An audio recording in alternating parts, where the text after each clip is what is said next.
संगीता शर्मा जुड़ी हुई हैं, जो कि आम आदमी पार्टी की प्रवक्ता हैं। उनसे बातचीत करेंगे। बहुत बहुत स्वागत है संगीता जी एफएम न्यूज पर। नमस्कार।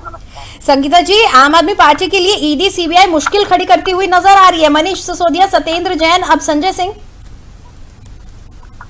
देखिए, आम आदमी पार्टी जिस दिन से सत्ता में आई और सरकार बनाई और जनता के लिए काम करना शुरू किया, तो उस दिन से एक नई राजनीति को जो एक आयाम दिया आम आदमी पार्टी ने, उससे शुरू से ही देखा गया बीजेपी बहुत घबराई हुई नजर आई। और उसी का परिणाम है कि वो लगातार सीबीआई और ईडी से हमारे नेताओं पर छापे डलाने का लगातार काम करते आए हैं।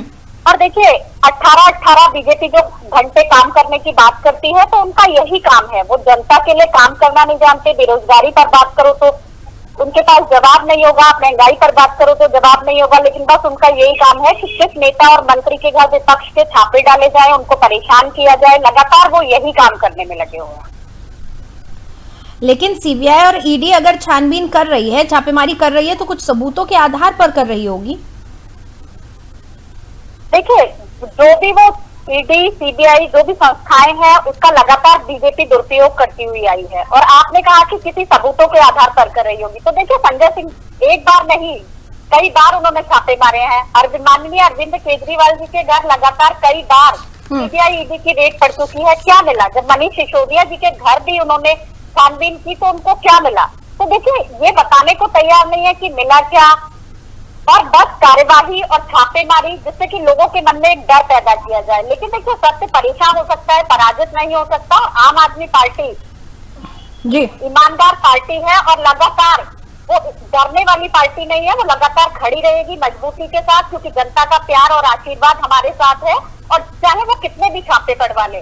देखिए, समय समय पर जैसे जैसे ईडी की छानबीन आगे बढ़ती रही है, आम आदमी पार्टी अपनी तरफ से बयान देती रही है। जैसे आज आप कह रही हैं कि इन छापेमारियों के पीछे कुछ भी हाथ नहीं लगने वाला है, सिर्फ और सिर्फ ये राजनीतिक द्वेष के चलते कार्रवाई की जा रही है। इसी तरह आधार पर कार्रवाई आगे बढ़ रही है। अगर हम केंद्रीय जांच एजेंसियों पर भी भरोसा ना करें, तो फिर किस पर भरोसा करे देश की जनता? देखिए, केंद्रीय जांच एजेंसियों पर कैसे भरोसा हो जब असिस्टेंट डायरेक्टर 5 करोड़ की रिश्वत लेते हुए पकड़े जाते हैं। ईडी के डायरेक्टर का लगातार एक्सटेंशन किया जाता है। सुप्रीम कोर्ट उस पर एक तल्ख टिप्पणी भी करता है, उसके बावजूद भी।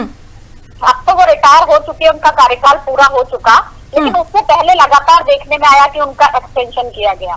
5 करोड़ की रिश्वत लेते हुए पकड़े जाते हैं असिस्टेंट डायरेक्टर। तो किस तरह से संस्थाओं पर भरोसा किया जाए? और आप देखिए ना कि चाहे शुभेंदु अधिकारी हो, हेमंत विश्व शर्मा हो, अजीत पवार जी हो, जिन पर लगातार बीजेपी ने खुद ही आरोप लगाए, और आज जब वो उनके खेमे में चले जाते हैं, तो कोई जांच एजेंसियां उनके घर का दरवाजा नहीं खटखटाती, कोई जांच एजेंसियां उन तक नहीं पहुंचती।